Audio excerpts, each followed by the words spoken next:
ഏവർക്കും വൃന്ദാവനത്തിന് യൂട്യൂബ് ചാനലിലേക്ക് സ്നേഹപൂർവ്വം സ്വാഗതം. ഞാൻ ദേവനന്ദു. ഇന്ന് നമ്മൾ ചർച്ച ചെയ്യാൻ പോകുന്നത് വിഷുഫലമാണ്.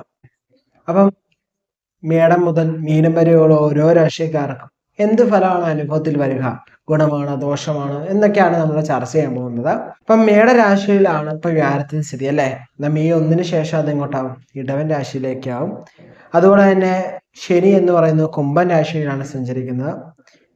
അതുപോലെ തന്നെ രാഹു മീനം രാശിയിലുമാണ് സഞ്ചരിക്കുന്നത്. ഇപ്പൊ പൊതുവെ വിഷുഫലത്തിൽ മറ്റുള്ള ഗ്രഹങ്ങൾ എന്ന് പറയുന്നത് ഇടയ്ക്കിടയ്ക്ക് മാറുന്നുണ്ടല്ലോ. ഒരു മേജർ ആയിട്ട് ട്രാൻസിറ്റ് ഇത് മൂന്നുമാണ്. അപ്പം നമുക്ക് അധികം താമസിക്കാതെ നമ്മുടെ വിഷുഫലത്തിലേക്ക് കിടക്കാം. എല്ലാവർക്കും ഹാപ്പി വിഷു കേട്ടോ. അടുത്ത തുലാം രാശിയാണ്, അഥവാ തുലാം കൂറാണ്. തൊഴിൽ ഫലം പൊതുവെ കൂടുന്ന ഒരു സമയം തന്നെയായിരിക്കും. നമ്മുടെ തൊഴിൽ സംബന്ധമായിട്ട് നല്ല ഫോക്കസ്ഡ് ആയിട്ടിരിക്കാൻ പ്രത്യേകം ശ്രദ്ധിക്കുക. നമ്മൾ ചെയ്യുന്ന തൊഴിൽ എന്ത് തന്നെയായാലും അതിൽ കൃത്യമായ ഇഷ്ടങ്ങൾ വെച്ചു പുലർത്തുക. ഇഷ്ടങ്ങൾ വെച്ചു പുലർത്തുക എന്ന് പറയുന്നത് തൊഴിൽ സ്ഥാപനത്തിൽ നമ്മൾ വർക്ക് ചെയ്യുന്നവരെ അടുത്തുള്ള ആളുകളുമായിട്ട് ഇഷ്ടം സ്ഥാപിക്കണം, അല്ലെങ്കിൽ പ്രണയം ഉണ്ടാകണം, അങ്ങനെ അർത്ഥമല്ല ഉദ്ദേശിക്കുന്നത്. ചെയ്യുന്ന തൊഴിലുമായിട്ട് എന്ത് ചെയ്യുക, ഇഷ്ടത്തിലാവുക. ഇഷ്ടപ്പെട്ട് തൊഴിൽ ചെയ്താൽ എന്താവില്ല, ഭാരമായിട്ട് അല്ലെ കഷ്ടമായിട്ട് തോന്നില്ല. ഇഷ്ടപ്പെടാതെ തൊഴിൽ ചെയ്യുന്നത് കഷ്ടമായിട്ട് തോന്നാൻ ചാൻസ് കൂടുതലാണ്. റെസ്പോൺസിബിലിറ്റി ഒക്കെ കൂടും. സോ റെസ്പോൺസിബിലിറ്റി കൂടുമ്പം നിങ്ങൾ ചെയ്യേണ്ട ഡ്യൂട്ടി എന്താവും, കൂടി ഉണ്ടാവും. സോ നിങ്ങൾ അനുസരിച്ച് തന്നെ എന്ത് ചെയ്യുക, കുറച്ചുകൂടി നല്ല രീതിയിൽ പെർഫോം ചെയ്യുക. നിങ്ങൾക്ക് കുറച്ചുകൂടി നല്ല റെസ്പോൺസിബിലിറ്റി കിട്ടിട്ട് തന്നെ അപ്പം എന്ത് ചെയ്യും, നല്ല രീതിയിൽ റെസ്പോൺസിബിലിറ്റി നമ്മൾ നല്ല രീതിയിൽ വർക്കും ചെയ്ത് നല്ല ഫോക്കസ്ഡ് ആണെങ്കിൽ എന്താവും, നമുക്ക് നല്ല രീതിയിലുള്ള പുരോഗതിയിലോട്ട് നമുക്ക് എത്തിക്കാൻ പറ്റും അല്ലെ. അപ്പൊ ആ പുരോഗതി എത്തുമ്പോൾ നമുക്ക് എന്താവും, സാലറി ഇൻക്രിമെന്റ് ഉണ്ടാവും അല്ലെ. സാലറി ഇൻക്രിമെന്റ് ഉണ്ടാവുമ്പോൾ നമുക്ക് ലൈഫ് കുറച്ചുകൂടി സെറ്റപ്പ് ആയിട്ട് ഡീൽ ചെയ്യാൻ പറ്റും അല്ലെ. ലൈഫ് കുറച്ചുകൂടി ഡീൽ ചെയ്യുമ്പോൾ നമുക്ക് എന്ത് ചെയ്യും, നമ്മുടെ ഫാമിലിയിലുള്ള പകുതി പ്രശ്നങ്ങൾ എന്ത് ചെയ്യും, കുറഞ്ഞു കിട്ടും അല്ലെ. അപ്പം ആ കാര്യങ്ങളൊക്കെ ഒന്ന് ശ്രദ്ധിക്കാം. അനാവശ്യമായിട്ട് മറ്റുള്ളവരുടെ ഉള്ളിലേക്ക് അല്ല മറ്റുള്ളവരുടെ കാര്യത്തിലേക്ക് ചെന്ന് തല വെക്കേണ്ട ആവശ്യമില്ല. നിങ്ങൾ എന്ത് ചെയ്യുക, നിങ്ങളുടെ കാര്യം നോക്കുക. ഓക്കെ, നമ്മൾ നമ്മുടെ കാര്യം നോക്കുക. മറ്റുള്ളവരുടെ കാര്യത്തിലേക്ക് നിങ്ങൾ തലയിട്ട് നോക്കാൻ പോകണ്ട. അവിടെ എന്നും നടന്നോട്ടെ. നിങ്ങളെ ബാധിക്കുന്നുണ്ടോ ഇല്ല എന്നാ നോക്കണ്ട. ഓക്കെ, നിങ്ങളെ ബാധിക്കുന്ന വിഷയമെങ്കിൽ അതിന് കൃത്യമായ നടപടികളൊക്കെ സ്വീകരിക്കുക. അതേപോലെ തന്നെ ദേഷ്യങ്ങളൊക്കെ പിടിച്ച് ഓരോ കാര്യങ്ങൾ ചെയ്യുന്ന കാര്യങ്ങളൊക്കെ ഒന്ന് കുറച്ച് നൂത്തമാക്കി എടുത്തിയാടി ഒന്നിനും ചെന്ന് ചാടണ്ട.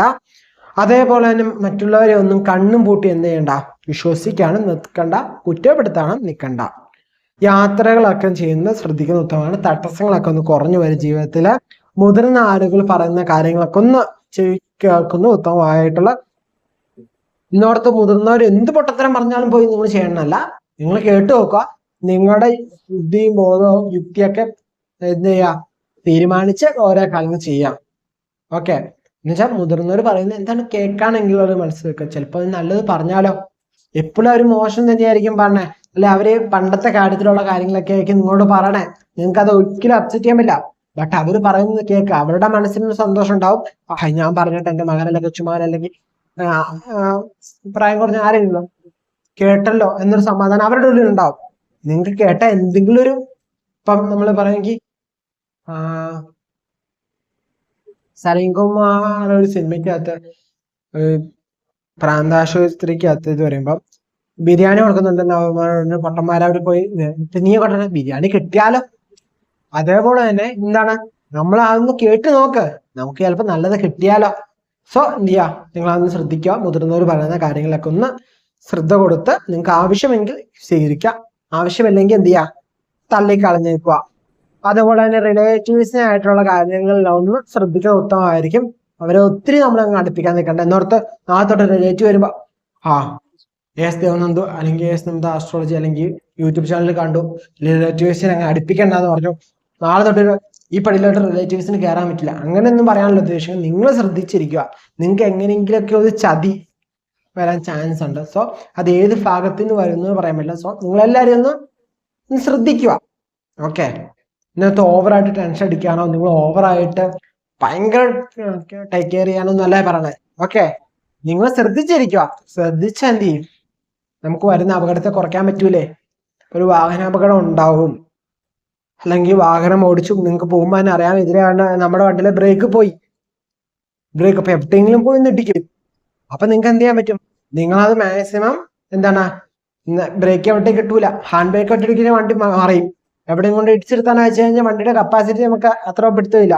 സോ ഓടിച്ച് തന്നെ എന്ത് ചെയ്യാം, ഗിയർ മാറ്റി ഗിയർ കുറച്ച് എന്ത് ചെയ്യാം, കൊണ്ടുവന്ന് നമുക്ക് പയ്യെ എവിടെയൊക്കെ നിർത്താം അല്ലേ? അതേപോലെ തന്നെയാണ് ഇത്. നമുക്ക് എന്ത് ചെയ്യാം, പ്രശ്നങ്ങൾ ഉണ്ടെന്ന് മനസ്സിലായി. സോ ആ പ്രശ്നത്തിന് മാക്സിമം സോൾവ് ചെയ്യാവുന്ന രീതിയിൽ ഓരോന്നും നോക്കിക്കണ്ട് നമ്മൾ പ്രവർത്തിച്ചു കഴിഞ്ഞാൽ എന്താ, വലിയ കുഴപ്പമില്ലാതെ തന്നെ നമുക്ക് ലൈഫ് സ്മൂത്ത് ആയിട്ട് കൊണ്ടുപോകാം. ഓക്കെ.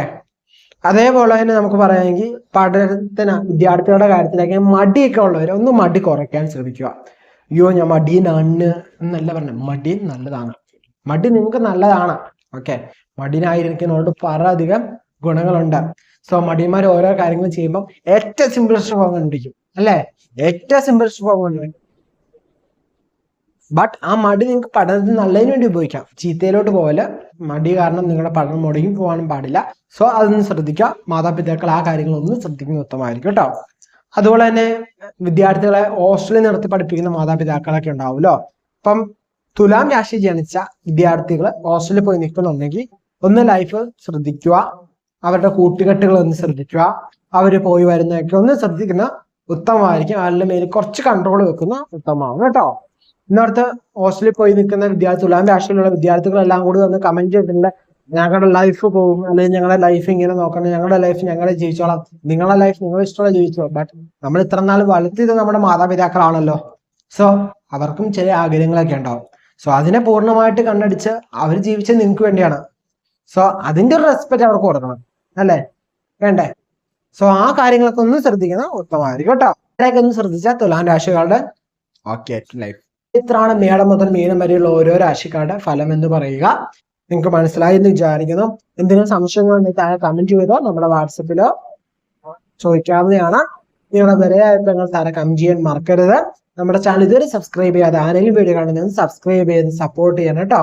നമ്മളിപ്പം 20K കഴിഞ്ഞല്ലേ, നമ്മള് 25Kയിലേക്ക് എത്താൻ പോവാണ്. സോ നമ്മൾ എന്ത് ചെയ്യാം, മാക്സിമം സബ്സ്ക്രൈബ് ചെയ്ത് സപ്പോർട്ട് ചെയ്യുക. നിങ്ങൾ സുഹൃത്തുക്കൾക്കുള്ള വീഡിയോ ഷെയർ ചെയ്യാനും ശ്രമിക്കുക. അതുപോലെ തന്നെ വിഷുഫലത്തിൽ ഗുണദോഷ ഫലങ്ങളൊക്കെ ഉണ്ട്, ഗുണഫലങ്ങൾ ദോഷഫലങ്ങളൊക്കെ ഉണ്ട്. നിങ്ങൾ എന്ത് ചെയ്യുക, നിങ്ങൾ ചെയ്യുന്ന കർമ്മത്തിൽ പൂർണ്ണമായിട്ട് വിശ്വസിക്കുക. നല്ലത് ചെയ്താൽ നല്ലത് തന്നെ കിട്ടും. ബട്ട് അതിന് കുറച്ച് ഡിലേസ് ഒക്കെയാണ് ഇത് വരുത്താൻ പറ്റുള്ളൂ. സോ അങ്ങനെയുള്ള കാര്യങ്ങളൊക്കെ ഒന്ന് ശ്രദ്ധിക്കുക. ആത്മവിശ്വാസം കലയാതെ മുന്നോട്ട് പോകാൻ ശ്രമിക്കുക. ആത്മവിശ്വാസം പൂർണ്ണമായിട്ട് നിങ്ങളുടെ ഉള്ളിലുണ്ടാവണം. നമ്മൾ എന്താണ് നമുക്ക് പൂർണ്ണമായിട്ടൊരു ബോധ്യം ഉണ്ടെങ്കിൽ നമുക്ക് അത്യാവശ്യമായിട്ട് നല്ല രീതിയിൽ എന്ത് ചെയ്യാം, ജീവിതത്തിൽ വിജയിക്കാൻ സാധിക്കും കേട്ടോ. സോ നമ്മൾ എന്താണ് മനസ്സിലാക്കുക, നമ്മൾ ആരാണ് മനസ്സിലാക്കുക, നമുക്ക് എന്ത് ചെയ്യാൻ സാധിക്കുമെന്ന് മനസ്സിലാക്കുക, നമുക്ക് എന്ത് ചെയ്യാൻ പറ്റില്ല എന്ന് മനസ്സിലാക്കുക, നമുക്ക് എന്ത് ഓപ്പർച്യൂണിറ്റി ഉള്ളതെന്ന് മനസ്സിലാക്കുക. നമ്മളനുസരിച്ച് എന്ത് ചെയ്യുക, വർക്ക് ചെയ്യുക. നമുക്ക് നല്ല രീതിയിലായിട്ടൊരു വിജയത്തിലേക്ക് ഫോക്കസ് ചെയ്യുക കേട്ടോ. നമുക്ക് എല്ലാവരും വിജയിക്കാൻ സാധിക്കുന്നേ. ഒത്തിരി ടെൻഷൻ അടിച്ച് നിങ്ങൾ അയ്യോ ഇത്ര കാലം മോശമായിരുന്നു, ഇനി മോശം സമയമാണോ, ഇനിയിപ്പം ഉള്ള സമയം നല്ലതാണ്, ഇത്ര നാളും കുറച്ച് നാള് നല്ലതായെങ്കിലും ചീത്ത ഫലങ്ങളായിരുന്നു എൻ്റെ ജീവിതത്തിൽ ഉണ്ടാവും. നിങ്ങൾ എന്ത് ചെയ്യുക, നിങ്ങളുടെ ജാതകം ഒന്ന് പരിശോധിക്കുക. ജാതകം പരിശോധിച്ച് കൃത്യമായിട്ട് കസ്റ്റമൈസ്ഡ് ആയിട്ടുള്ള പേഴ്സണലൈസ്ഡ് ആയിട്ടുള്ള പ്രഡിക്ഷൻ എന്താണെന്ന് മനസ്സിലാക്കുക കേട്ടോ. എന്നിട്ട് കുറച്ചുകൂടി ഫോക്കസ്ഡ് ആയിട്ട് നിങ്ങളുടെ ജീവിതം മുന്നോട്ട് നോക്കി കാണുക.